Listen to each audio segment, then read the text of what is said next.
প্রশ্নকালের প্রথম ৩০ মিনিট মাননীয় প্রধানমন্ত্রী কর্তৃক উত্তরদানের জন্য নির্ধারিত। টাঙ্গাইল ৬ আসন থেকে নির্বাচিত মাননীয় সংসদ সদস্য জনাব মোহাম্মদ রবিউল আউয়াল, আপনি তারকা চিহ্নিত প্রশ্ন ১৮ পাঠ করতে পারেন। বিসমিল্লাহির রহমানির রহিম। মাননীয় স্পিকার, আপনাকে ধন্যবাদ। আমি মোহাম্মদ রবিউল আউয়াল, ১৩৫ টাঙ্গাইল ৬।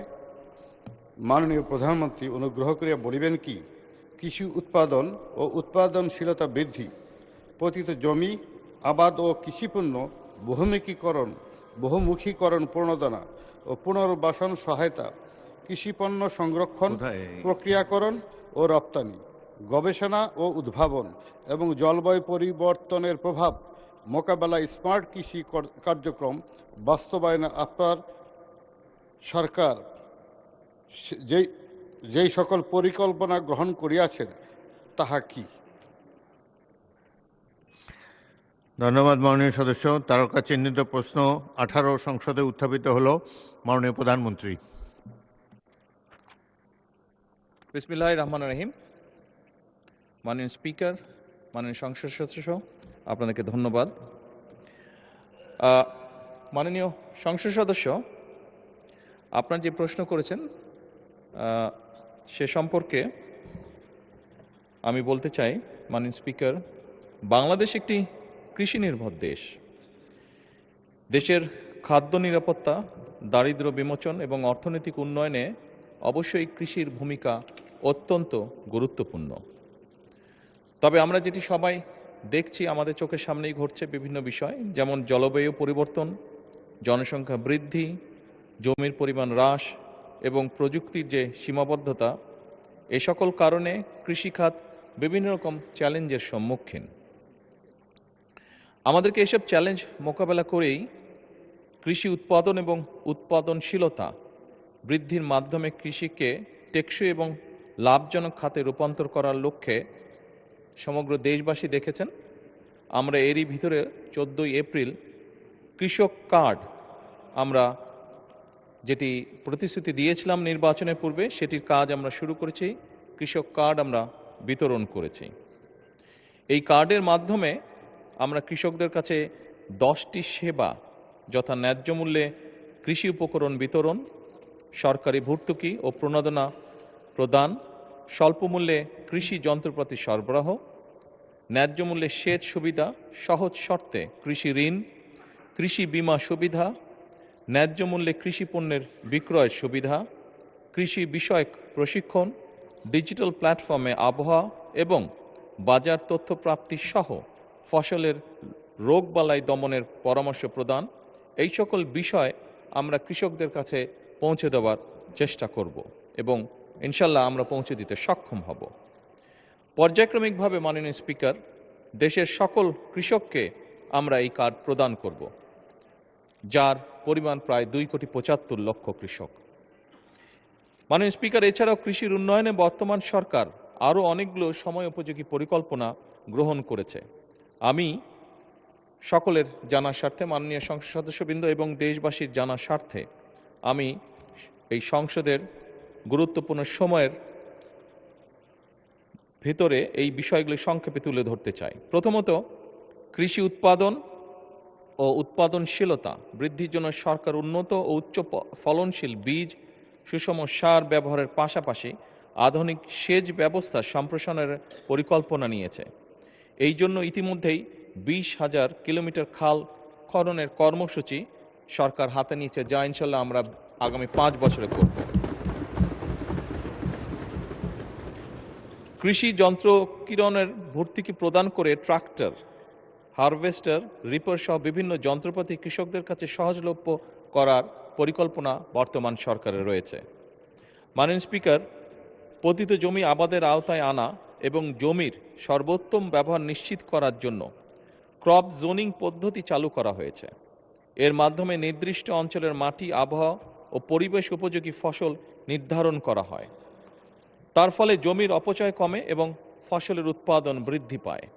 একই সাথে পতিত জমি চিহ্নিত করে সেগুলিকে আবাদের আওতায় আনার জন্য বিভিন্ন কর্মসূচি গ্রহণ করা হয়েছে, যেমন খাল খনন কর্মসূচির মাধ্যমে ভূ উপরিস্থ পানির ব্যবহার বৃদ্ধির মাধ্যমে পতিত জমি কৃষির আওতায় আনার উদ্যোগ গ্রহণ করা হয়েছে মাননীয় স্পিকার। এছাড়াও সিলেট অঞ্চলে পতিত জমিসহ চরাঞ্চলের পতিত জমি চাষাবাদের আওতায় আনার জন্য বিশেষ প্রকল্পের মাধ্যমে ব্যবস্থা গ্রহণ করা হচ্ছে। মাননীয় স্পিকার, কৃষি পণ্যের বহুমুখীকরণে সরকার বিশেষ গুরুত্ব দিচ্ছে। একসময় ধান নির্ভর কৃষি ব্যবস্থা এখন ধীরে ধীরে ফল, সবজি, ডাল, তেল, বীজ, মশলা, ফুল চাষ খাতে সম্প্রসারণ করার জন্য সরকার বিভিন্ন ব্যবস্থা গ্রহণ করছে। মাননীয় স্পিকার, কৃষকদের জন্য প্রণোদনা ও সহায়তা কার্যক্রম স্বচ্ছ ও জবাবদিহিমূলক করার জন্য কৃষক কার্ডের মাধ্যমে কৃষকদের বীজ, সার, কৃষিযন্ত্র ক্রয় সহ বিভিন্ন খাতে ভর্তুকি প্রদান করা হবে ইনশাল্লাহ। তাছাড়া কৃষকদের জন্য স্বল্প সুদের কৃষি ঋণ এবং ফসল বীমা চালু করার উদ্যোগ গ্রহণ করার পরিকল্পনা আমাদের রয়েছে।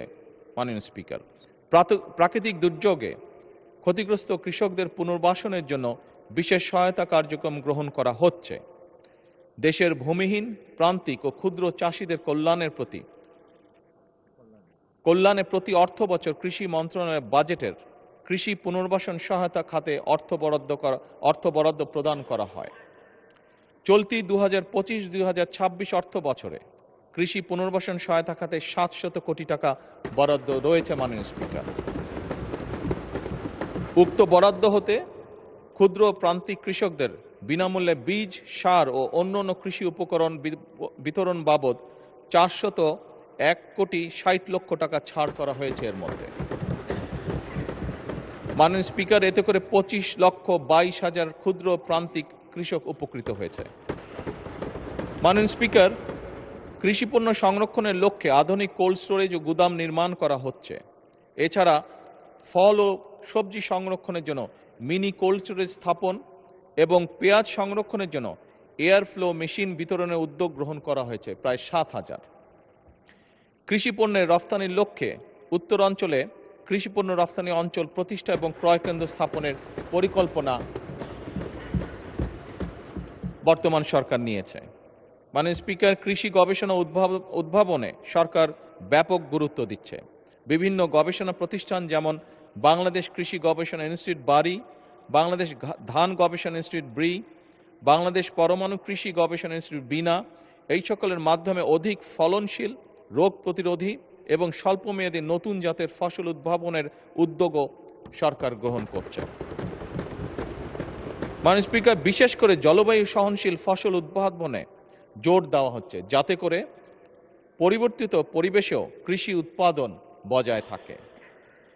মাননীয় স্পিকার, জলবায়ু পরিবর্তনের প্রভাব মোকাবেলায় ক্লাইমেট স্মার্ট কৃষি বাস্তবায়ন করার পরিকল্পনা রয়েছে বর্তমান সরকারের।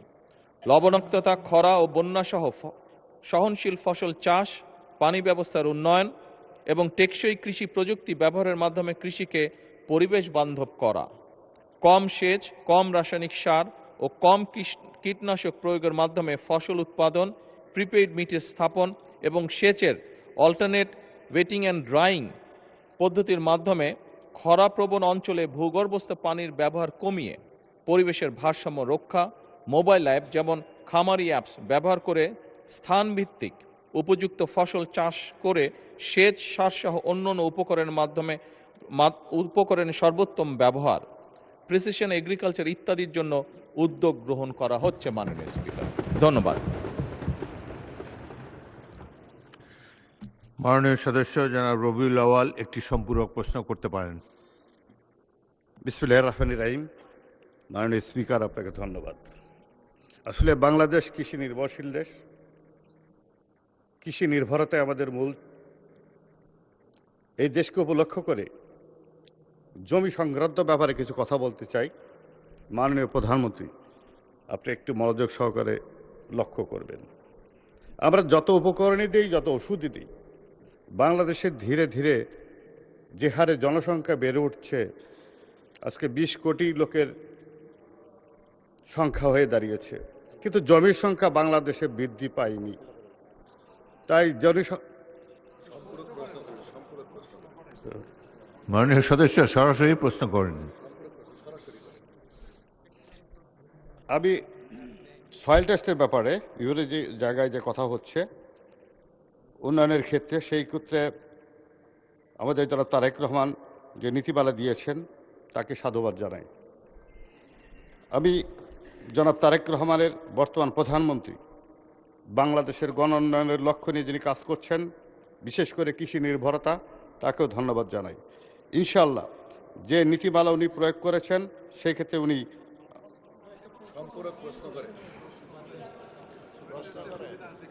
এখানে মাননীয় সদস্য, জি প্রধানমন্ত্রী যে উত্তর দিলেন এই প্রেক্ষিতে কোনো প্রশ্ন আছে কিনা সেটা সরাসরি বলেন।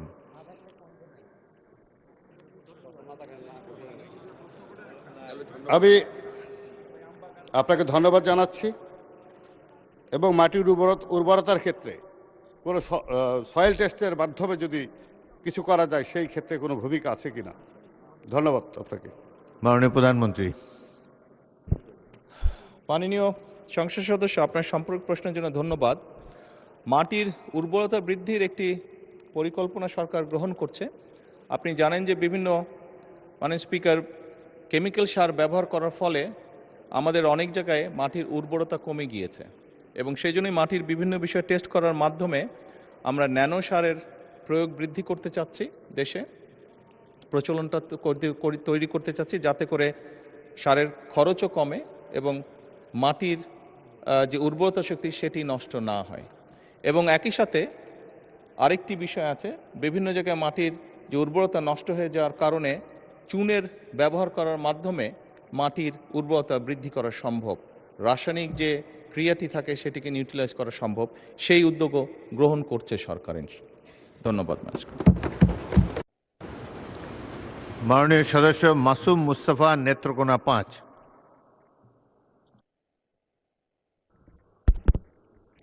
মাননীয় স্পিকার, আপনাকে ধন্যবাদ। আমি মাননীয় প্রধানমন্ত্রীর কাছে বিনয়ের সাথে জানতে চাই, কৃষি, কৃষক, কৃষি শ্রমিক, কৃষি বাংলাদেশের মেরুদণ্ড, অর্থনীতির মেরুদণ্ড। কৃষকের জন্য মাননীয় প্রধানমন্ত্রী ইতিমধ্যে কৃষক কার্ড চালু করেছেন, এজন্য ধন্যবাদ জানাই। কৃষি শ্রমিকদের জন্য, তাদের অর্থনৈতিক সমৃদ্ধির জন্য, তাদের ভাগ্য উন্নয়নের জন্য বিশেষ কোনো পরিকল্পনা নেবেন কিনা। ধন্যবাদ মাননীয় স্পিকার আপনাকে। মাননীয় প্রধানমন্ত্রী। মাননীয় সংসদ সদস্য, আপনাকে ধন্যবাদ। কৃষি শ্রমিক যারা আছেন, আমি বলেছি আমার মূল বক্তব্য উপস্থাপনের সময় আমি বলেছি যে প্রান্তিক কৃষক যারা আছেন তাদেরকে আমরা এই কৃষক কার্ড সহায়তার মধ্যে নিয়ে এসেছি এবং প্রান্তিক কৃষক বা একদম ক্ষুদ্র কৃষক যারা আছেন তাদেরকে সহায়তা যেটা আমরা দিচ্ছি সেইটার ভেতর দিয়েই আমরা কৃষি শ্রমিক যারা আছে তাদেরকে আমরা সহায়তা পৌঁছে দিতে চেষ্টা করব। তাদেরকে যেই কৃষক কার্ডের মাধ্যমে আমরা যেই অর্থনৈতিক সহযোগিতা করছি সেখান থেকেই একদম শ্রমিক যারা আছেন তারাও সেই সহযোগিতার অংশীদার হবেন। ধন্যবাদ। পরবর্তী প্রশ্ন, তারকা চিহ্নিত প্রশ্ন 19, কুমিল্লা 9 থেকে নির্বাচিত সংসদ সদস্য মোহাম্মদ আবুল কালাম। আপনি প্রশ্নটি উত্থাপন করুন। বিসমিল্লাহির রহমানির রহিম। মাননীয় স্পিকার, আপনাকে ধন্যবাদ। মাননীয় স্পিকার, মাননীয় প্রধানমন্ত্রী কর্তৃক মৌখিক উত্তরদানের জন্য মাননীয় প্রধানমন্ত্রী বরাবর আমার তারকা চিহ্ন প্রশ্ন নং 19 মহান জাতীয় সংসদে উত্থাপন করছি। মাননীয় প্রধানমন্ত্রী অনুগ্রহ করিয়া বলিবেন কি, ক, একটি উন্নত সমৃদ্ধ মর্যাদাশীল বাংলাদেশ গড়িয়া তুলিতে বর্তমান সরকারের কোনো উদ্যোগ গ্রহণ করিয়াছে কিনা, এবং খ, ক প্রশ্নের উত্তর যদি হ্যাঁ সূচক হয় তাহা কি। মাননীয় স্পিকার, আপনাকে ধন্যবাদ। মাননীয় প্রধানমন্ত্রী। মাননীয় সংসদ সদস্য, আপনাকে ধন্যবাদ আপনার প্রশ্নের জন্য। আপনি যে প্রশ্নটি করেছেন, প্রথম যে শব্দ দুটি ব্যবহার করেছেন উন্নত ও মর্যাদাশীল, অবশ্যই আমরা নির্বাচনের আগে জনগণের সামনে একটি ম্যানিফেস্টো উপস্থাপন করেছিলাম এবং সেই ম্যানিফেস্টোর মূল লক্ষ্যই ছিল একটি উন্নত এবং সমৃদ্ধশীল বাংলাদেশ, উন্নত সমৃদ্ধশীল মর্যাদাশীল বাংলাদেশ গঠন করার, এবং সেটির জন্যই বাংলাদেশের মানুষ এই ম্যানিফেস্টো গ্রহণ করেছে বলেই বাংলাদেশ জাতীয়তাবাদী দল সরকার গঠনে সক্ষম হয়েছে।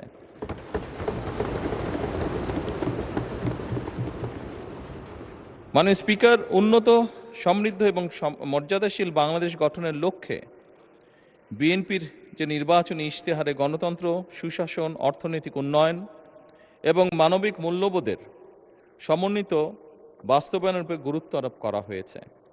এতে অবাধ ও সুষ্ঠু নির্বাচন, প্রশাসনিক স্বচ্ছতা ও জবাবদিহিতা নিশ্চিত করার পাশাপাশি অবশ্যই আইনের শাসন, মানবাধিকার ও মত প্রকাশের স্বাধীনতা প্রতিষ্ঠার কথা বলা হয়েছে। দুর্নীতি দমন, বিনিয়োগ ও শিল্পায়ন বৃদ্ধি, কর্মসংস্থান সৃষ্টি এবং মানব সম্পদ উন্নয়নের মাধ্যমে অর্থনৈতিক সমৃদ্ধি অর্জনের লক্ষ্য নির্ধারণ করা হয়েছে।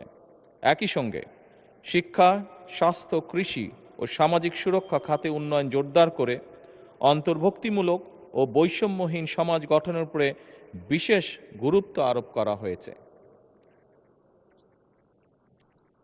এছাড়া সবার আগে বাংলাদেশ পররাষ্ট্রনীতির এই মূল দর্শনকে বিবেচনায় নিয়ে প্রতিটি ক্ষেত্রে বাংলাদেশের স্বাধীনতা, সার্বভৌমত্ব, জাতীয় স্বার্থ, জাতীয় নিরাপত্তা এবং জনগণের কল্যাণে সর্বাগ্রে প্রাধান্য দেওয়ার লক্ষ্যে কার্যক্রম শুরু হয়েছে। এর ভিতর সমতা, ন্যায্যতা ও পারস্পরিক সম্মানের ভিত্তিতে বাংলাদেশকে একটি আত্মমর্যাদাশীল রাষ্ট্র হিসেবে প্রতিষ্ঠার লক্ষ্যে সরকার কাজ শুরু করেছে এবং কাজ করে যাচ্ছে।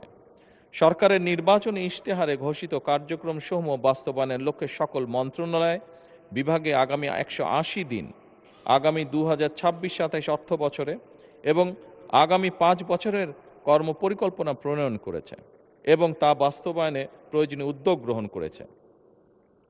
মাননীয় স্পিকার, আগামী 5 বছরে ইনশাল্লাহ 20,000 কিলোমিটার খাল ও নদী খনন এবং পুনর্খননের কার্যক্রম, প্রান্তিক ও নিম্ন আয়ের পরিবারের জন্য ফ্যামিলি কার্ড প্রদান, কৃষি উন্নয়নে কৃষকদের জন্য কৃষক কার্ড, মসজিদ, মন্দির, বৌদ্ধ বিহার, প্যাগোডা ও গির্জা চার্চে কর্মরত ধর্মীয় গুরু ব্যক্তিবর্গের জন্য সম্মানী ও উৎসব ভাতা, ক্রীড়াবিদদের জন্য ক্রীড়া কার্ড ও ভাতা প্রদান, 5 বছরে 25 কোটি বৃক্ষরোপণ কর্মসূচি, 10,000 টাকা পর্যন্ত কৃষি ঋণ সুদ মৌকুফ সহ ইত্যাদি। এছাড়াও সারা দেশের শহর ও গ্রাম অঞ্চলে খেলার মাঠ নির্ধারণ ও অবকাঠামো উন্নয়ন, হেলথ কার্ডের মাধ্যমে চিকিৎসা সেবা প্রদান, 5 লক্ষ সরকারি কর্মচারী নিয়োগের পরিকল্পনা এবং এই অর্থবছরে প্রাথমিক বিশ্ববিদ্যালয় ইনশাল্লাহ 2 লক্ষ শিশুদের মাঝে বিনামূল্যে স্কুল ড্রেস, শুধু স্কুল ড্রেসই নয় মাননীয় স্পিকার, স্কুল ড্রেসের পাশাপাশি আমরা বাচ্চাদেরকে বাংলাদেশের তৈরি আমাদের একসময় যে সোনালী আঁশ বলতাম সেই জুট থেকে, পাট থেকে তৈরি আমরা বাচ্চাদেরকে স্কুল ব্যাগ দিব এবং একই সাথে ড্রেসের পাশাপাশি একই সাথে আজকে সকালে মাননীয় স্পিকার একটি পরিকল্পনা গ্রহণ করেছি। আমরা চেষ্টা করছি প্রাইমারি স্কুলের বাচ্চাদেরকে আমরা জুতো সরকার থেকে দেব, জুতাও দেওয়ার চেষ্টা করছি। মাননীয় স্পিকার, এই সকল উদ্যোগ আমরা বাস্তবায়নের চেষ্টা করছি একটি উন্নত, সমৃদ্ধ এবং মর্যাদাশীল বাংলাদেশ গড়ে তুলতে। ধন্যবাদ। মাননীয় সদস্য মোহাম্মদ আব্দুল কালাম, আপনি একটি সম্পূরক প্রশ্ন করতে পারেন। মাননীয় স্পিকার, আপনাকে ধন্যবাদ।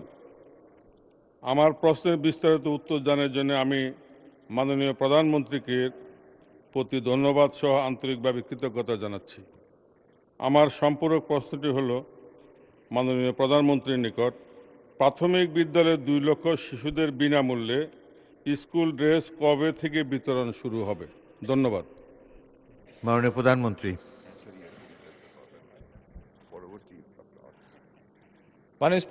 মাননীয় স্পিকার এবং মাননীয় সংসদ সহ আপনাদেরকে ধন্যবাদ আমাকে এই উত্তরটি দেবার সুযোগ করে দেওয়ার জন্য।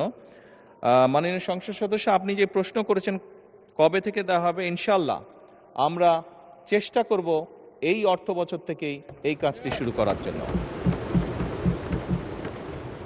ধন্যবাদ। মাননীয় সদস্য মোহাম্মদ আতাউর রহমান, নড়াইল 2।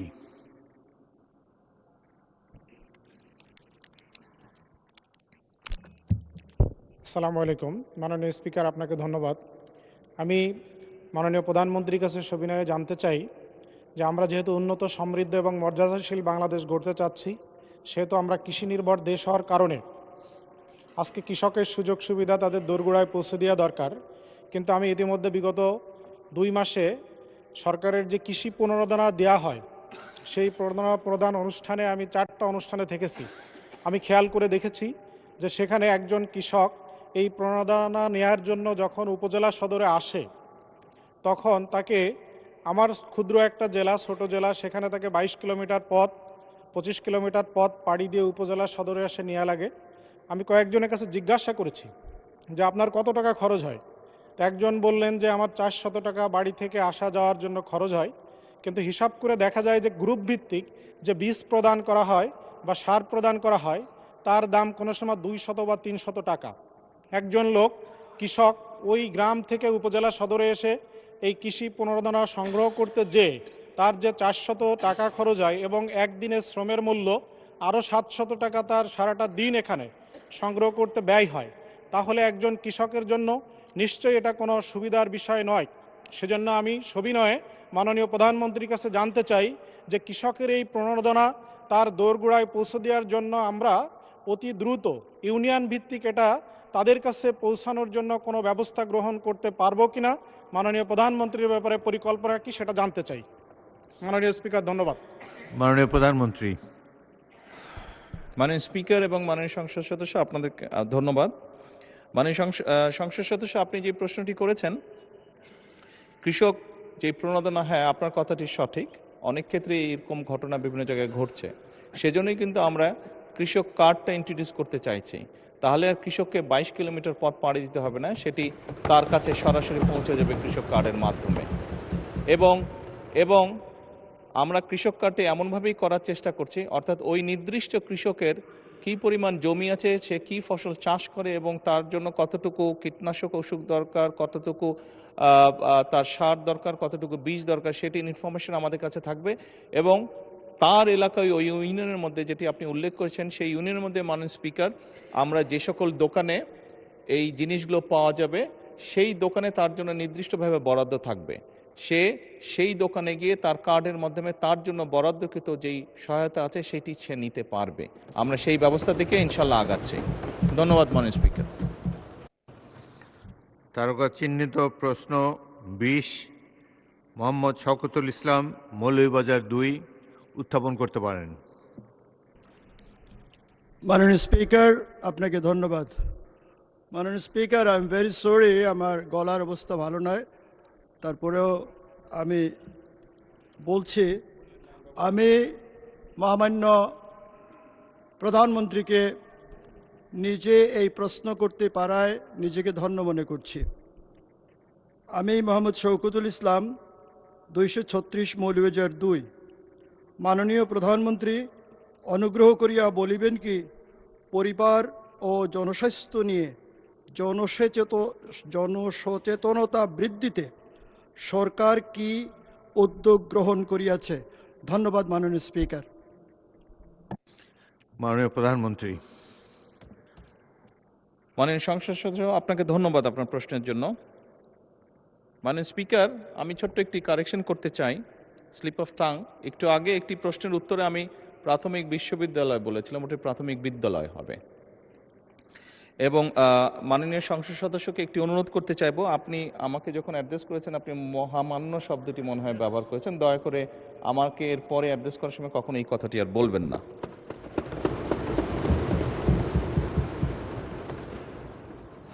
মাননীয় স্পিকার, পরিবার এবং জনস্বাস্থ্য বিষয়ে জনসচেতনতা বৃদ্ধি করার জন্য বর্তমান সরকার নানাবিধ কার্যক্রম গ্রহণ করেছে। স্বাস্থ্য সেবা, পরিবার পরিকল্পনা সেবা, মা ও শিশু স্বাস্থ্যের উন্নয়ন এবং জনস্বাস্থ্য সুরক্ষায় জনসচেতনতা বৃদ্ধির লক্ষ্যে স্বাস্থ্য ও পরিবার কল্যাণ মন্ত্রণালয় তৃণমূল পর্যায় থেকে জাতীয় পর্যায় পর্যন্ত বিভিন্ন ধরনের সময় উপযোগী জনসচেতনামূলক কার্যক্রম গ্রহণ করে আসছে। এই মন্ত্রণালয়ের অধীনে বিভিন্ন হাসপাতাল, স্বাস্থ্য সেবা কেন্দ্র, ইউনিয়ন স্বাস্থ্য ও পরিবার কল্যাণ কেন্দ্র এবং মা ও শিশু কল্যাণ কেন্দ্র, কমিউনিটি ক্লিনিকের মাধ্যমে সারা দেশে স্বাস্থ্য সেবা, পরিবার পরিকল্পনা সেবা, মা শিশু স্বাস্থ্য সেবা, প্রসব পর্ব সেবা, নিরাপদ প্রাতিষ্ঠানিক প্রসব, প্রসব পরবর্তী সেবা, পুষ্টি সেবা প্রদানসহ নানাবিধ সেবা দিয়ে আসছে। এর বাইরেও স্যাটেলাইট ক্লিনিক পরিচালনা, স্কুল স্বাস্থ্য শিক্ষা কার্যক্রম ও পরিবার সম্মেলন, কাউন্সেলিং, গণমাধ্যমে প্রচারণা সহ বিভিন্ন কর্মসূচির মাধ্যমে কিশোর কিশোরী পরিচর্যা, বাল্য বিবাহ রোধ, 20-এর আগে সন্তান ধারণ না করা, এক সন্তান থেকে পরবর্তী সন্তান ধারণের ভেতর ইন বিটুইন 2 থেকে 3 বছর বিরতি দান, নারীর প্রতি সহিংসতা রোধ সহ বিভিন্ন বিষয়ে জনসচেতনতা সৃষ্টি এবং জনগণকে উদ্বুদ্ধ করা হয়ে থাকে। এছাড়াও সংক্রামক অসংক্রামক রোগ নিয়ন্ত্রণ কর্মসূচি, জনস্বাস্থ্য বিষয়ক শিক্ষা, টেলিমেডিসিন সেবা, স্বাস্থ্য তথ্য বাতায়ন এবং মৌসুমি বিভিন্ন ধরনের রোগ প্রতিরোধের বিভিন্ন কার্যক্রম পরিচালনা করা হয়। মাননীয় স্পিকার, এছাড়াও স্থানীয় সরকার বিভাগের আওতায় জনস্বাস্থ্য প্রকৌশল অধিদপ্তর কর্তৃক স্থাপিত নলকূপসমূহে আর্সেনিকযুক্ত নলকূপে লাল রং এবং অন্যদিকে আর্সেনিক মুক্ত নলকূপে সবুজ রং দ্বারা চিহ্নিত করে তা জনগণকে পান করার সহ সকল কাজে ব্যবহারের জন্য উদ্বুদ্ধ করা হয়। পানি এবং স্যানিটেশন টেকসই ব্যবহার নিশ্চিত ও সচেতনতা সৃষ্টি করার জন্য পৌরসভাসমূহে উন্নয়ন প্রকল্পের মাধ্যমে নিরাপদ পানি সরবরাহ পরিকল্পনা বাস্তবায়ন সহ বিভিন্ন সচেতনতামূলক কার্যক্রম যেমন কর্মশালা, উঠান বৈঠক ইত্যাদি গ্রহণ করা হচ্ছে। প্রতি বছর নিয়মিতভাবে অক্টোবর মাসে জাতীয় স্যানিটেশন মাস উদযাপন, 15ই অক্টোবর বিশ্ব হাত ধোয়া দিবস, 22শে মার্চ বিশ্ব পানি দিবস পালন সহ নানাবিধ সামাজিক সচেতনতামূলক কর্মকাণ্ডের মাধ্যমে স্বাস্থ্যবিধি লালনের জনসাধারণকে উদ্বুদ্ধ করে আসছে। মাননীয় স্পিকার, এটি হবে স্বাস্থ্যবিধি পালনে জনসাধারণকে উদ্বুদ্ধ করে আসছে। এছাড়াও মানব বর্জ্য সংগ্রহ, পরিবহন, পরিশোধন ও পুনর্ব্যবহার এবং কঠিন বর্জ্য উৎসে পৃথকীকরণ, সংগ্রহ, পরিবহন, পরিশোধন ও পুনর্ব্যবহার করা হচ্ছে। পারিবারিক পর্যায়ে স্বাস্থ্যবিধি পালন, স্বাস্থ্যসম্মত ল্যাট্রিনের ব্যবহার এবং নিয়মিত সেফটি ট্যাঙ্ক পরিষ্কারকরণে জনসচেতনতা বৃদ্ধি করা হচ্ছে। মাননীয় স্পিকার,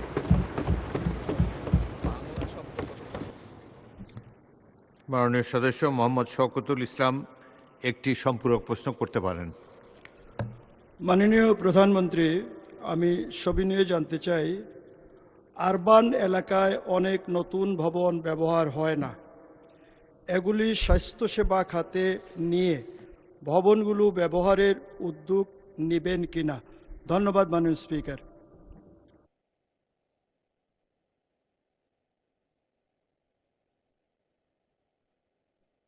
মাননীয় প্রধানমন্ত্রী। মাননীয় সংসদ সদস্য, আপনাকে ধন্যবাদ আপনার প্রশ্নের জন্য। শহর এলাকায় যে আবাসন বিল্ডিংগুলোর কথা আপনি বলেছেন, মাননীয় স্পিকার, এলজিআরডি মন্ত্রণালয়ের অধীনে এইরকম প্রায় 200-র মতন বিল্ডিং ছিল যেগুলোর কোনো ব্যবহার ছিল না। বিল্ডিংগুলি কোনোটি 5 তলা, কোনোটি 8 তলা, এরকম প্রায় 200টি বিল্ডিং আছে। আমরা বর্তমান সরকার কিছুদিন আগে একটি উদ্যোগ গ্রহণ করেছে, এগুলো আমরা স্বাস্থ্য মন্ত্রণালয়ের কাছে হ্যান্ডওভার করার ব্যবস্থা নিয়েছি। এবং মাননীয় স্পিকার, ইনশাল্লাহ এই মাসের মধ্যে এই প্রায় 200-র মতন বিল্ডিং, 200-র একটু কম হবে মাননীয় স্পিকার, এই বিল্ডিংগুলো আমরা স্বাস্থ্য মন্ত্রণালয়ের কাছে হস্তান্তর হয়ে যাবে, এর মধ্যে প্রসেসটা কমপ্লিট হয়ে যাবে এবং খুব দ্রুতই আগামী 2 থেকে মাস 2-এর ভিতরে এইগুলো এরকম ছোট ছোট মাতৃসদন ক্লিনিক সহ শিশু এবং নারীদের চিকিৎসার জন্য এই বিল্ডিংগুলোকে উপযোগী করে গড়ে তোলা হবে। মাননীয় স্পিকার, ধন্যবাদ। ধন্যবাদ মাননীয় প্রধানমন্ত্রী। মাননীয় সদস্য সালাউদ্দিন, গাজীপুর 4।